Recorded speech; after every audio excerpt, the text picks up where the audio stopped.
The Duke allowed it did. They pawed the yaller boys, and sifted them through their fingers and let them jingle down on the floor, and the king says, "It ain't no use talking, being brothers to a rich dead man, and representatives of furrin heirs that's got left is the line for you and me, Bilge. This yer comes a trustin' to Providence. It's the best way in the long run. I've tried 'em all, and there ain't no better way." Most everybody would have been satisfied with the pile and took it on trust, but no, they must count it. So they counts it, and it comes out $415 short. Says the king, "Darn him, I wonder what he done with that $415. They worried over that a while and ransacked all around for it. Then the Duke says, "Well, he was a pretty sick man, and likely he made a mistake. I reckon that's the way of it. The best way's to let it go and keep still about it. We can spare it." "Oh, shucks, yes, we can spare it. I don't care nothing about that. It's the count I'm thinking about. We want to be awful square and open and above board here, you know. We want to lug this here money upstairs and count it before everybody. Then there ain't nothing suspicious. But when the dead men says there's $6,000, you know we don't want to—" "Hold on," says the Duke. "Let's make up the deficit." And he begun to haul out yeller boys out of his pocket. "It's a most amazing idea, Duke. You have got a rattlin' clever head on you," says the king. "Blest if the old Nonsuch ain't a-helpin' us out again." And he begun to haul out yeller jackets and stack them up. It most busted them, but they made up the 6,000 clean and clear. "Say," says the Duke, "I got another idea. Let's go upstairs and count this money, and then take and give it to the girls." "Good land, Duke, let me hug you. It's the most dazzling idea 'at ever a man struck. You have certainly got the most astonishing head I ever see. Oh, this is the boss dodge. There ain't no mistake about it. Let 'em fetch along their suspicions now if they want to. This'll lay 'em out."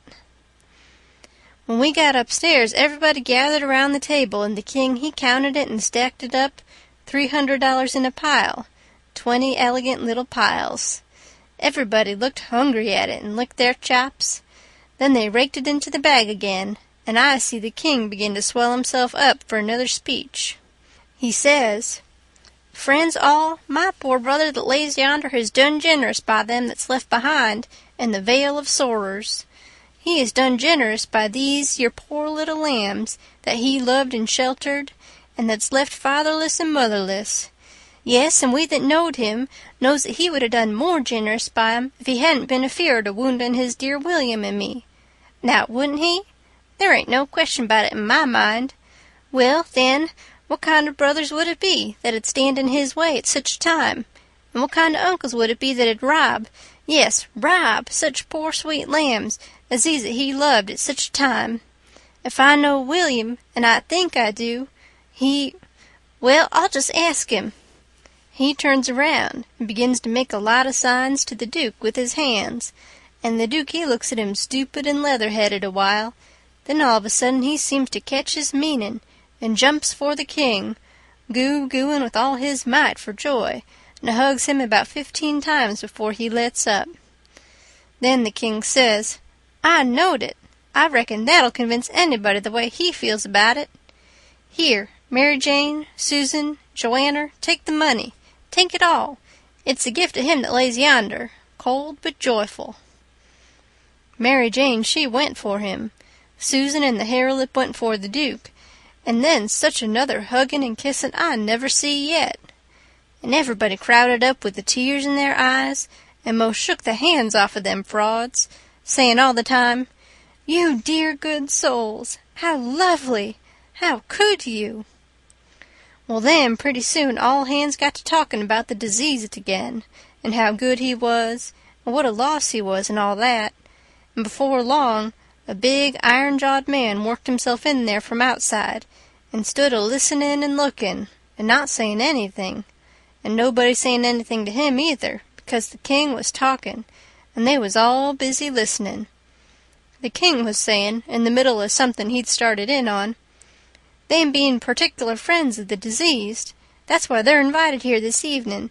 But tomorrow we want all to come, everybody. For he respected everybody. He liked everybody, and so it's fitting that his funeral orgies should be public."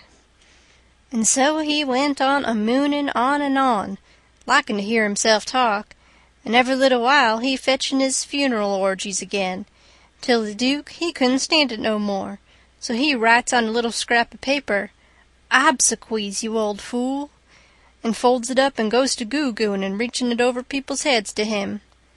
The king reads it and puts it in his pocket and says, "Poor William, afflicted as he is, his heart's all is right.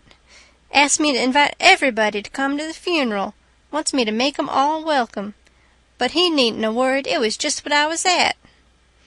Then he weaves along again, perfectly calm, and goes to dropping in his funeral orgies again every now and then, just like he done before.